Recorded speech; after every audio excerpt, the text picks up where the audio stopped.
EVS के NCERT के pattern पर क्लास नंबर 15 की बात करेंगे। पावर्ड बाई शिक्षा ही प्रकाश है। सभी भावी अध्यापक अध्यापिकाएं क्लास को कंटिन्यू अच्छे तरीके से देखेगा, क्योंकि यहाँ पर जो सारे प्रश्न हम किए जाते हैं एनसीईआरटी के पैटर्न पर है और क्लास नंबर 15 है। और इसके पहले क्लास आपने नहीं देखा है तो चैनल को विजिट कीजिए। सारी क्लासेज फ्री ऑफ कॉस्ट मिल रही है, साथ ही साथ में आपको फ्री नोट्स भी प्रोवाइड करा दिया जा रहा है।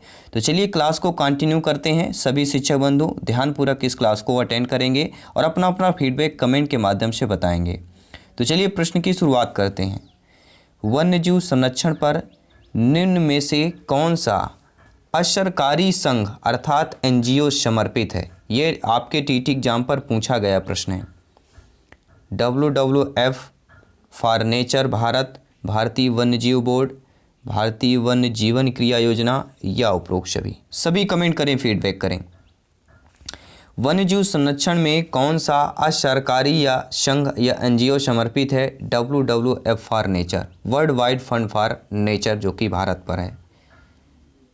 ये एक एनजीओ गैर सरकारी संस्था है के रूप में पर्यावरण संरक्षण के लिए काम करती है। यह संस्था 1969 में मुंबई में आरंभ किया गया था, जिसके बाद इसका मुख्यालय दिल्ली में स्थानांतरित कर दिया गया और संपूर्ण भारत में इसकी शाखाएं खोली गई। परीक्षा के दृष्टि से आइए जान लेते हैं महत्वपूर्ण फैक्ट। अगर कल की क्लास आपने अच्छे तरीके से ज्वाइन किया होगा तो आज की क्लास आपको पानी पानी तरह लगेगी, अर्थात बहुत ही आसान क्लास लगेगी, क्योंकि कल हमने आपको डिटेल के साथ सारी जो कंक्लूजन है वो क्लियर कर दिया था। तो परीक्षा के दृष्टि से महत्वपूर्ण बिंदु जान लेते हैं। IUCN के रेड डाटा बुक में संकटपन जीव जंतुओं को दर्शाया जाता है। IUCN का पूरा नाम सभी को पता होगा, कल हमने क्लास में आपको बताया था, अभी इसका पूरा नाम भी पूछा जा सकता है। और 2 पृष्ठ की बात किया था मैंने। देखिए, गुलाबी पृष्ठों पर गंभीर संकटग्रस्त श्रेणी में आता है। और ग्रेट इंडियन बस्टर्ड, यह राजस्थान का राजकीय पक्षी है, ग्रेट इंडियन बस्टर्ड, और साइबेरियन क्रेन के नाम से भी जाना जाता है। तो ग्रेट इंडियन बस्टर्ड राजस्थान का राजकीय पक्षी किसे कहते हैं? जिसे हम ग्रेट इंडियन बस्टर्ड भी कहते हैं। साइबेरियन क्रेन किसको कहते हैं? साइबेरियन क्रेन, जो कि राजस्थान का राजकीय पक्षी है। समुद्री गाय के नाम से जाना जाता है ड्यूगोंग, ड्यूगोंग जो है समुद्री गाय के नाम से जाना जाता है। संकटग्रस्त इंजर्ड के श्रेणी में कौन आता है? तो कस्तूरी मृग, हिम तेंदुआ और नीलगिरी ताहर संकटग्रस्त या आपके इनजेनरेटेड में श्रेणी में आता है। पश्चिम बंगाल का राजकीय पशु फिशिंग आपका कैट है। भारत का कौन सा स्थान मैग्रोवन वनस्पति के लिए प्रसिद्ध है? सुंदरवन, सभी को पता होगा। सह्याद्री के नाम से जाना जाता है, पश्चिमी घाट आपका सह्याद्री के नाम से जाना जाता है। वन एवं वन्यजीव किस सूची का विषय है? संवर्ती सूची का विषय है। दुर्लभ सफ़ेद बाघों के लिए प्रसिद्ध राष्ट्रीय उद्यान कौन सा है? नंदनकानन, जो कि उड़ीसा में है, बहुत बार पूछा गया। दुर्लभ सफ़ेद बाघों के लिए प्रसिद्ध राष्ट्रीय उद्यान कौन सा है? नंदनकानन, जो कि उड़ीसा राज्य पर है। थामिनमंग मृग परियोजना को शुरुआत की गई 1977 में की गई थी। कहाँ पर? मणिपुर पर किया गया था। किसकी? थामिन मृग परियोजना की शुरुआत 1977 में मणिपुर राज्य से की गई थी। अगला पॉइंट है, बंगाल का आतंक कहा जाने वाला कौन सी वनस्पति है? यह बंगाल की आतंक कही जाने वाली वनस्पति आपकी जलकुंभी है। यह यूपी टेट 2019 में पूछा गया प्रश्न है। धूल प्रदूषण रोकने के लिए उपयुक्त वृक्ष कौन है? सभी को पता होगा, नीम। धूल प्रदूषण रोकने के लिए उपयुक्त वृक्ष नीम है। कहानी कविता के माध्यम से आपकी ईवीएस में पूछा जाता है, तो 3-4 लाइन के कुछ कथन दे दी जाते हैं, वहाँ से प्रश्न पूछा जाता है। अगला आपका पॉइंट है, किस वृक्ष को पर्यावरण पर स्थितिकी का संकट या आतंकवाद माना जाता है? सभी को पता है, यूकेलिप्टिस। पर्यावरण परिस्थिति का संकट यूकेलिप्टिस या आतंकवाद अगर आ जाए तो ये भी आपका यूकेलिप्टिस ही आपका आंसर होगा। छोटे कच्छ के रण में किसका आवास है? तो भारतीय जंगली गधा का। छोटे कच्छ के रण में किसका आवास है? भारतीय जंगली गधा का आवास है। भारत में पाए जाने वाला अकेला विशुद्ध प्रजाति का हिरण काला हिरण है। भारत में पाए जाने अकेला विशुद्ध प्रजाति वह हमारा काला हिरण है। वैसे ही काला को अशुभ हमारे देश में माना जाता है, काला रंग या कुछ भी हो, काले को अशुभ माना जाता है। सफ़ेद को शांति का प्रतीक माना जाता है। एक अध्यापक मेधा पाटकर व अमृता देवी बिश्नोई के योगदान पर बोल रही हैं, क्योंकि आप सभी लोग भावी अध्यापक अध्यापिकाएं हैं, शिक्षक बंधु हैं। जब आप मान लीजिए ईवीएस का पाठ पढ़ा रहे हैं और वहीं पर आपके बच्चे बोलें कि हमारे सर जो हैं या मैडम जो हैं मेधा पाटकर व अमृता देवी बिश्नोई के बारे में योगदान पर कुछ आज हमें बताए हैं। क्यों बताए हैं? क्योंकि दोनों का संबंध जल संरक्षण के आंदोलन से है, दोनों का या दोनों महिला सशक्तिकरण आंदोलन से संबंध है, दोनों के आंदोलन पर्यावरणीय मुद्दों पर हैं, ये दोनों ने चिपको आंदोलन को आगे बढ़ाया है। देखिए अमृता देवी बिश्नोई और मेधा पाटकर, देखिए मेधा पाटकर का नाम आता है तो सभी को पता है नर्मदा आंदोलन की बात करते हैं। अमृता देवी बिश्नोई के नाम आता है तो फिर आपका चिपको आंदोलन की बात कर देते हैं, क्योंकि ये दोनों आंदोलन पर्यावरण मुद्दों पर है। तो सी ऑप्शन हमारा यहाँ पर करेक्ट हो जाएगा। नर्मदा बचाओ आंदोलन की शुरुआत किसने की थी? सभी को पता है मेधा पाटकर। अमृता देवी बिश्नोई भी पर्यावरण बचाने के लिए पेड़ों को ना काटने का अभियान चलाया। इन दोनों द्वारा चलाया गया आंदोलन जो है पर्यावरण संरक्षण इन्वायरमेंट कंजर्वेशन से संबंधित है। अतः अध्यापक इन दोनों के योगदान का वार्तालाप के जरिए पर्यावरणीय मुद्दों की जानकारी दे रहे थे। अगला प्रश्न है, जब ध्रुव में भूमध्य रेखा की ओर बढ़ते हैं, जब ध्रुव भूमध्य रेखा की ओर बढ़ते हैं तब जैव विविधता बढ़ेगी, घटेगी, स्थिर रहेगी या कोई परिवर्तन नहीं होगा या इनमें से कोई नहीं? सभी कमेंट के माध्यम से अपना अपना आंसर बताएंगे। देखिए जब ध्रुव है भूमध्य रेखा की ओर बढ़ रहा है तब जैव विविधता भी बढ़ेगी, क्योंकि ध्रुव कहाँ पर बढ़ रहा है? भूमध्य रेखा पर बढ़ रहा है, इसलिए जैव विविधता आपकी बढ़ेगी। पहला ऑप्शन होगा। ठीक है, ऐसे क्षेत्र में जीवों और वनस्पतियों का अभाव पाया जाता है जहाँ पर हिमाच्छिद वगैरह होते हैं। ध्रुवों के चारों ओर बड़ा भाग एक हिमाच्छिद होता है, यानी कि बर्फ़ से ढका हुआ होता है, और ऐसे क्षेत्र में जीवों और वनस्पतियों का अभाव पाया जाता है। अतः ध्रुवों पर जैव विविधता न्यूनतम होती है, लेकिन जब ध्रुवों से भूमध्य रेखा की ओर बढ़ते हैं तब जैव विविधता जो है बढ़ती जाती है। आई होप आप लोग अच्छे तरीके से समझ गए होंगे और इस क्लास को आपने अभी तक लाइक भी कर दिया होगा। बहुत बहुत धन्यवाद सभी शिक्षक बंधुओं का, सभी भावी अध्यापक अध्यापिकाओं का। साथियों अगला प्रश्न है, सामाजिक वानिकी की उद्देश्य यहाँ पर पूछा गया है। इस सामाजिक वानिकी के उद्देश्य हैं पर्यावरणीय सामाजिक ग्रामीण विकास में मदद के उद्देश्य, वनों का प्रबंधक, ग्रामीण क्षेत्र में चकबंदी, वन प्राणियों का संरक्षण, चारागाहों का विकास। तो सामाजिक वानिकी के उद्देश्य पूछा जा रहा है, कौन सा होगा? साथियों सामाजिक वानिकी, यहाँ से हमारा आंसर क्लियर हो जाता है, अर्थात पर्यावरणीय सामाजिक ग्रामीण विकास में मदद, उद्देश्य से वनों का प्रबंधन। पहला ऑप्शन करेक्ट हो जाएगा। साथियों जो परंपरागत वनों या स्थापित वनों के अलावा लोगों, सरकारी को निजी अथवा सार्वजनिक भूमि पर पेड़ लगाने के लिए प्रेरित किया जाता है। और सामाजिक वानिकी का जो उद्देश्य होता है पर्यावरणीय सामाजिक व ग्रामीण विकास में मदद के उद्देश्य से वनों का प्रबंधन करना। इसके अलावा सामाजिक वानिकी का मुख्य उद्देश्य जो होता है खाली पड़े स्थानों पर फलदार वृक्ष लगाना, जिससे पर्यावरण सुरक्षा के साथ साथ ग्रामीण क्षेत्र में रोजगार की वृद्धि हो। सामाजिक वानिकी की शुरुआत कब हुई थी? 1976 में, 1976 में सामाजिक वानिकी की शुरुआत हुई थी। सामाजिक वानिकी सोशल फॉरेस्ट्री। सामाजिक वानिकी शब्दावली का सर्वप्रथम प्रयोग 1976 में राष्ट्रीय कृषि आयोग द्वारा किया गया था। इसका उद्देश्य ग्रामीण जनसंख्या के लिए जलाने हेतु लकड़ी, छोटे छोटे उत्पादों की आपूर्ति करना। इसके मुख्य 3 अंग हैं आपके सामाजिक वानिकी के। पहला अंग है शहरी वानिकी।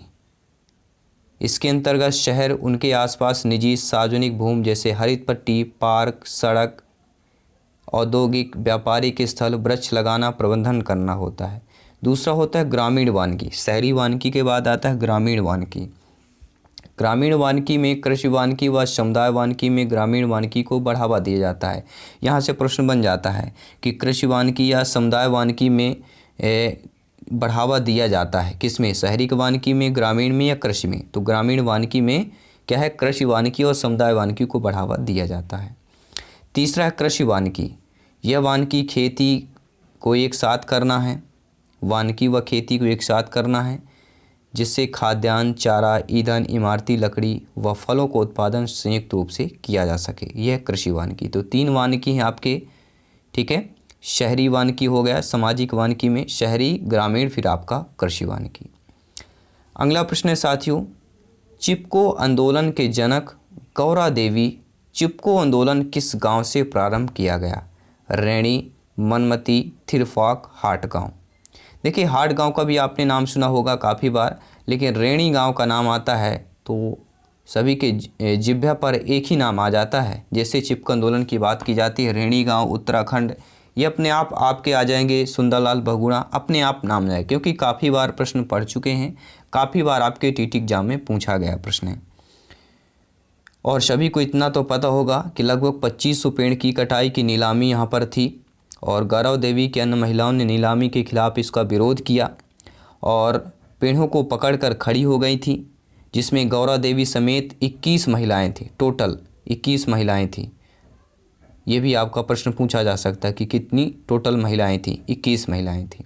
अगला प्रश्न, तरुण भारत संघ। कल हमने आपको काफ़ी सारे जो नर्मदा आंदोलन हो गया, चिपको आंदोलन हो गया, अपिक्को आंदोलन हो गया, तरुण भारत संघ हो गया, कल काफ़ी आपको डिटेल से बताया गया था। तरुण भारत संघ के राजेंद्र सिंह को किस कार्य के लिए मैग्सेसे पुरस्कार दिया गया? मैग्सेसे पुरस्कार किसको दिया गया?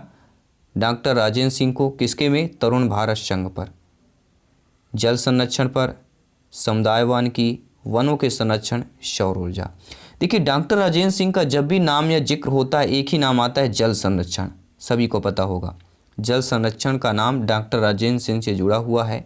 और तरुण भारत संघ के राजेंद्र सिंह को जल संरक्षण के संदर्भ में जो किए गए प्रयास हैं उनके बारे में इनको जाना जाता है, और भारत का जल पुरुष भी इनको कहा जाता है। इन्हें जल संरक्षण कार्य के लिए 2001 में मैग्सेसे अवार्ड एवं वर्ष 2015 में स्कॉट होम वाटर पुरस्कार प्रदान किया गया था। 2001 में मैग्सेसे और 2015 में स्कॉट होम वाटर पुरस्कार। अगला प्रश्न है, निम्नलिखित में से कौन सा भारत के 3 जैव विविधता हॉट स्पॉट में से एक है? अरावली हिल्स, खासी हिल्स या पहाड़ियाँ, हिमालय, या इनमें से कोई नहीं? सभी कमेंट करेंगे। साथियों भारत के 3 जैव विविधता हॉट स्पॉट में से एक आपका हिमालय माना जाता है।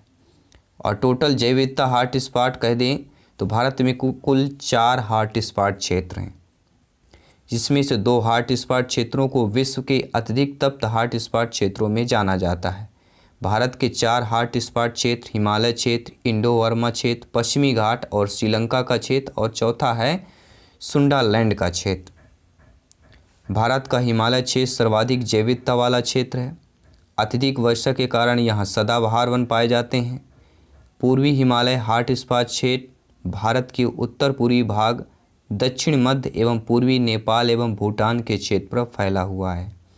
और विश्व के सबसे ऊंची चोटी माउंट एवरेस्ट 8848 मीटर यहीं पर है।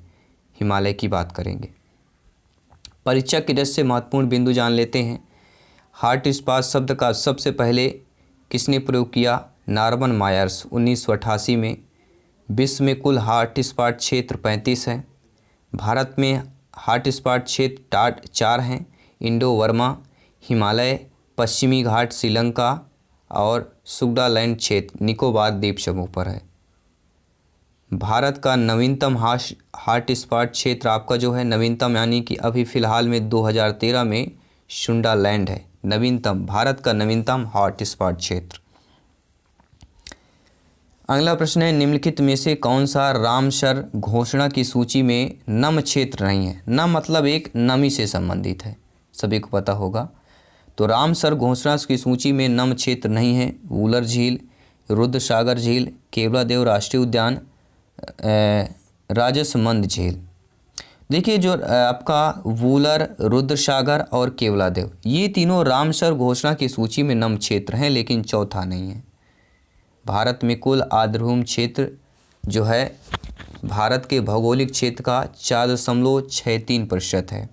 और भारत में जो है 1982 में रामसर समझौते का सदस्य बना था। प्रश्न पूछा जा सकता है कि भारत रामसर समझौते का सदस्य कब बना, तो 1982 में बना। उस समय केवलादेव राष्ट्रीय उद्यान तथा चिल्का झील को आर्द्रभूमि में शामिल किया गया था। रामसर घोषणा की सूची में भारत के 37 आर्द्रभूमि क्षेत्र शामिल है। इनमें से बूलर झील जो कि जम्मू कश्मीर में है, रुद्रसागर झील त्रिपुरा में है, केवलादेव राष्ट्रीय उद्यान राजस्थान पर है, लोकटक झील मणिपुर पर है आदि स्थित है। और आपका जो राजसमंद झील है ये राजस्थान में है, जो कि शामिल आपका नम में नहीं है। इनमें से कौन सा सर्वोच्च पर्यावरण संरक्षण पुरस्कार है? गोल्डन वियर, गोल्डन पांडा, गोल्डन ग्लोब, गोल्डन पॉम्स? नीचे कमेंट कीजिएगा। बेहतरीन लाजवाब प्रश्न है। विश्व का सर्वोच्च पर्यावरण संरक्षण पुरस्कार सभी को पता है, गोल्डन पांडा पुरस्कार। गोल्डन पांडा पर्यावरण संरक्षण को प्रोत्साहन देने के लिए दिए जाने वाला या प्रदान किए जाने वाला विश्व का सर्वोच्च पर्यावरण संरक्षण पुरस्कार है। इसे ग्रीन ऑस्कर के नाम से जाना जाता है। ये भी प्रश्न बन सकता है, ग्रीन ऑस्कर के नाम से जाना जाता है गोल्डन पांडा। ठीक है, आई होप आप लोग समझ गए होंगे। महत्वपूर्ण स्थान और स्थल जान लेते हैं। यहाँ से एक प्रश्न जरूर पूछा जाएगा। भारतीय प्राणी विज्ञान सर्वेक्षण केंद्र कोलकाता जो कि पश्चिम बंगाल पर है।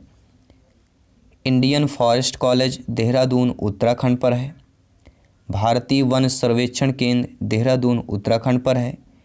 Indian forest ranger college Dehradun पर है। भारतीय वन्यजीव अनुसंधान संस्थान देहरादून पर है। भारतीय वन्यजीव संस्थान आपके देहरादून पर है। भारतीय वनस्पति उद्यान कोलकाता पर है। सलीम अली पक्षी विज्ञान प्राकृतिक इतिहास केंद्र सभी को पता है कोयम्बटूर की बात करेंगे जो कि तमिलनाडु राज्य पर स्थित है। प्राकृतिक इतिहास का राष्ट्रीय संग्रहालय नई दिल्ली। राष्ट्रीय पर्यावरण अभियांत्रिकी शोध संस्थान नागपुर जो कि महाराष्ट्र पर है। देखिए नागपुर महाराष्ट्र पर है, ये भी आपको ध्यान देना है। राष्ट्रीय पर्यावरण शोध संस्थान नागपुर महाराष्ट्र। केंद्रीय पक्षी शोध संस्थान इज्जतनगर बरेली पर है। भारत का सबसे विशाल संग्रहालय चेन्नई तमिलनाडु पर है। भारत का सबसे विशाल मछली घर मुंबई पर है। भारत का सबसे विशाल चिड़ियाघर अलीपुर कोलकाता पर है। भारत का सबसे विशाल पक्षी उद्यान भरतपुर राजस्थान पर है। विश्व का सबसे बड़ा चिड़ियाघर क्रूजर जो कि दक्षिण अफ्रीका पर है। विश्व में सबसे अधिक जंतु संग्रह वाला जंतु बर्लिन जो कि जर्मनी पर है। आई होप ये महत्वपूर्ण बिंदु आप लोगों ने अच्छे तरीके से समझ लिया होगा। अब बात करेंगे अगले प्रश्न की। रेड डाटा बुक में किसका विवरण दर्ज होता है? सभी को पता है संकटग्रस्त पौधों व जीवों का विवरण दर्ज होता है। अगला प्रश्न है परीक्षा की दृष्टि से कि पर्यावरण स्नेही कीटनाशक के रूप में व्यापक उपयोग किसका होता है? नीम का होता है। और इसका साइंटिफिक नेम क्या है? एजार्डी रेचटा इंडिका। बीड़ी बनाने में किस पत्ते का प्रयोग किया जाता है? तेंदुए के पत्ते का। फ्लेम ऑफ द फॉरेस्ट के नाम से प्रसिद्ध है टेसू पेड़ जो आपका भारत में मिलने वाला अकेला वास्तविक हिरण काला हिरण है। चिंकारा को भारतीय गजाल कहा जाता है। भारत में पाई जाने वाला जंगली गधा का स्थायी निवास कच्छ का रण गुजरात पर है। गिद्ध प्रजनन कार्यक्रम के तहत गिद्धों की संख्या में आने वाली कमी का प्रमुख कारण क्या कहलाता है? डिक्लोफिनेक कहलाएगा। उत्तर प्रदेश के किस जिले में गिद्ध संरक्षण प्रजनन केंद्र की स्थापना की गई? महाराजगंज पर की गई है। विलुप्त जीव डोडो पक्षी का संबंध किस देश से है? मॉरिशस से है। जीव लाल पांडा का संबंध किससे है? चीन देश से है। उड़न छिपकली डेक्रो भारत में कहाँ पाई जाती है? पश्चिमी घाट में पाई जाती है। भारत में थमिन मृग यानी नाचने वाला मृग कहाँ पाए जाते हैं? तो मणिपुर में लोकटक झील के पास केबुल लामजाओ राष्ट्रीय उद्यान पर पाए जाते हैं। अगला प्रश्न है विश्व शौचालय दिवस किस तिथि को मनाया जाता है? 19 नवंबर को विश्व शौचालय दिवस मनाया जाता है। प्रत्येक वर्ष 19 नवंबर को विश्व शौचालय दिवस वर्ल्ड टॉयलेट डे की शुरुआत संयुक्त राष्ट्र संघ 19 नवंबर 2013 में इसकी शुरुआत की गई थी। विश्व कैंसर दिवस 4 फरवरी को मनाया जाता है। विश्व जल संरक्षण दिवस 22 मार्च को मनाया जाता है।